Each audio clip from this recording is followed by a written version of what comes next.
ओम नमः शिवाय।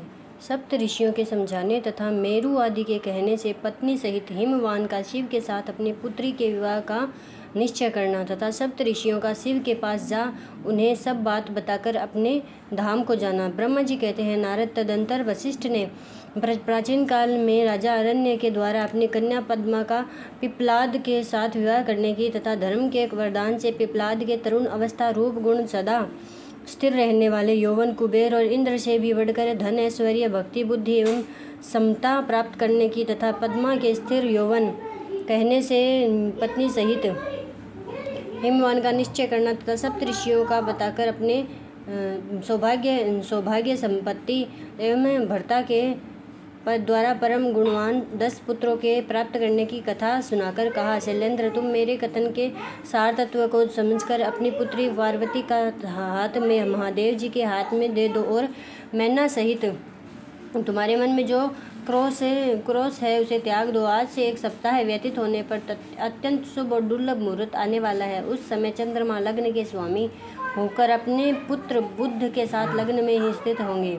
उनका रोहिणी नक्षत्र के साथ योग होगा। चंद्रमा और तारे शुद्ध होंगे। मार्गशीर्ष मास के अंतर्गत संपूर्ण दोषों से रहित सोमवार को जब कि लग्न पर संपूर्ण शुभ ग्रहों की दृष्टि होगी, पाप ग्रहों की दृष्टि नहीं होगी तथा बृहस्पति ऐसे स्थान पर स्थित होंगे जहाँ से वे उत्तम संतान और पति का सौभाग्य देने में समर्थ होंगे।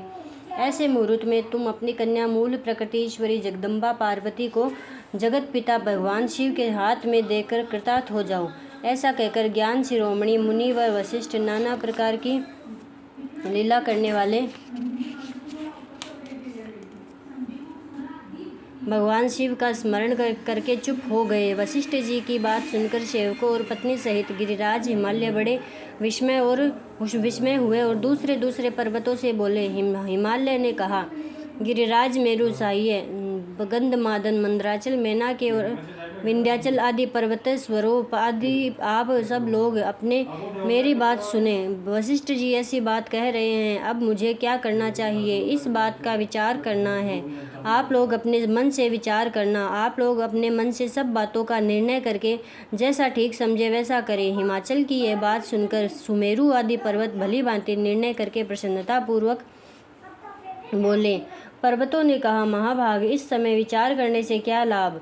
जैसा ऋषि लोग कहते हैं उनके अनुसार ही कार्य करना चाहिए। वास्तव में यह कन्या देवताओं का कार्य सिद्ध करने के लिए उत्पन्न हुई है। इसने शिव के लिए ही अवतार लिया है, इसलिए यह शिव को ही दी जानी चाहिए। यदि इसने रुद्रदेव की आराधना की है और रुद्र ने आकर इसके साथ वार्तालाप किया है तो इसका विवाह उन्हीं के साथ होगा। ब्रह्मा जी कहते हैं, नारद, उन मेरु आदि पर्वतों की यह बात सुनकर हिमाचल बड़े प्रसन्न हुए और गिरिजा भी मन ही मन हंसने लगी। अरुंधति ने भी अनेक कारण बताकर, नाना प्रकार की बातें सुनाकर और विविध प्रकार के इतिहासों का वर्णन करके मैना देवी को समझाया। तब शैल पत्नी मेनका सब कुछ समझ गई और प्रसन्नचित्त हो उन्होंने मुनियों को, अरुंधति जी को और हिमाचल को भी भोजन कराकर स्वयं भोजन किया। तदंतर ज्ञानी गिरि श्रेष्ठ हिमाचल ने उन मुनियों की भली भांति सेवा की। उनका मन प्रसन्न और सारा भ्रम दूर हो गया। उन्होंने हाथ जोड़ प्रसन्नता पूर्वक उन महर्षियों से कहा। हिमालय बोले, महाभाग, सप्त ऋषियों, आप लोग मेरी बात सुने। मेरा सारा संदेह दूर हो गया। मैंने शिव पार्वती के चरित्र सुन लिए। अब मेरा शरीर, मेरी पत्नी मैना, मेरे पुत्र पुत्री, रिद्धि सिद्धि तथा अन्य सारी वस्तुएं भगवान शिव की ही है, दूसरे किसी की नहीं। ब्रह्मा जी कहते हैं, नारद, ऐसा कहकर हिमाचल ने अपनी पुत्री की ओर आदरपूर्वक देखा और उसे वस्त्र आभूषणों से विभूषित करके ऋषियों की गोद में बिठा दिया।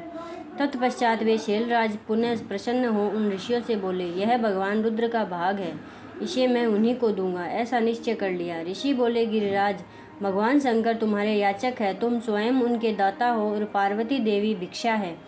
इससे उत्तम और क्या हो सकता है। हिमाचल, तुम समस्त पर्वतों के राजा, सबसे श्रेष्ठ और धन्य हो, अतः तुम्हारे शिखरों की सामान्य गति है। तुम्हारे सभी शिखर सामान्य रूप से पवित्र एवं श्रेष्ठ है। ब्रह्मा जी कहते हैं, नारद, ऐसा कहकर निर्मल अंतःकरण वाले उन मुनियों ने गिरिराज कुमारी पार्वती को हाथ से छूकर आशीर्वाद देते हुए कहा, शिवे, तुम भगवान शिव के लिए सुखदायिनी हो, तुम्हारा कल्याण होगा। जैसे शुक्ल पक्ष में चंद्रमा बढ़ते हैं उसी प्रकार तुम्हारे गुणों की बुद्धि हो वृद्धि हो। ऐसा कहकर सब मुनियों ने गिरिराज को प्रसन्नतापूर्वक फल फूल दे विवाह के पक्के होने का दृढ़ विश्वास कर लिया। उस समय परम सती समुखी अरुंधति ने प्रसन्नतापूर्वक भगवान शिव के गुणों का बखान करके मैना को लुभा लिया। तदंतर गिरिराज हिमवान ने परम उत्तम मांगलिक लोकाचार का आश्रय ले हल्दी और कुमकुम से अपनी दाढ़ी मूछ का मार्जन किया। तत्पश्चात चौथे दिन उत्तम लग्न का निश्चय करके परस्पर संतोष दे वे सप्तऋषि भगवान शिव के पास चले गए। वहां जाकर शिव को नमस्कार और विविध प्रसूक्तियों द्वारा उनका स्तवन वशिष्ठ आदि सब मुनि परमेश्वर शिव से बोले। ऋषियों ने कहा, देवदेव महादेव परमेश्वर महाप्रभु, आप प्रेम पूर्वक हमारी बात सुने।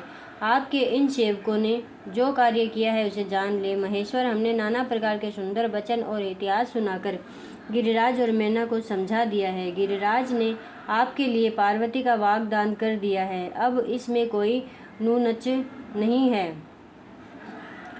अब आप अपने पार्षदों तथा देवताओं के साथ उनके यहाँ विवाह के लिए जाइए। महादेव प्रभु, अब शीघ्र हिमाचल के घर पधारिए और वेदोक्त रीति के अनुसार पार्वती का अपने लिए पानी ग्रहण कीजिए। सप्त ऋषियों का यह वचन सुनकर लोकाचार परायण महेश्वर प्रसन्नचित्त हो हंसते हुए इस प्रकार बोले।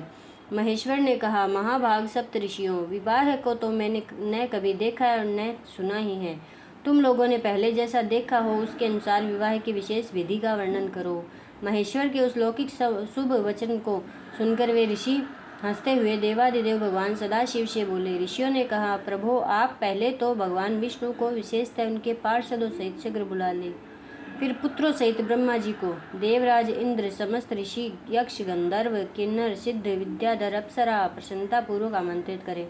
इनको तथा अन्य सब लोगों को यहाँ सादर बुलावा दे। वे सब मिलकर आपके कार्य का साधन कर लेंगे, इसमें कोई संशय नहीं है। ब्रह्मा जी कहते हैं, नारद, ऐसा कहकर वे सातों ऋषि उनकी आज्ञा ले भगवान शंकर की स्थिति का वर्णन करते हुए वहाँ से प्रसन्नता पूर्वक अपने धाम को चले गए। ओम नमः शिवाय।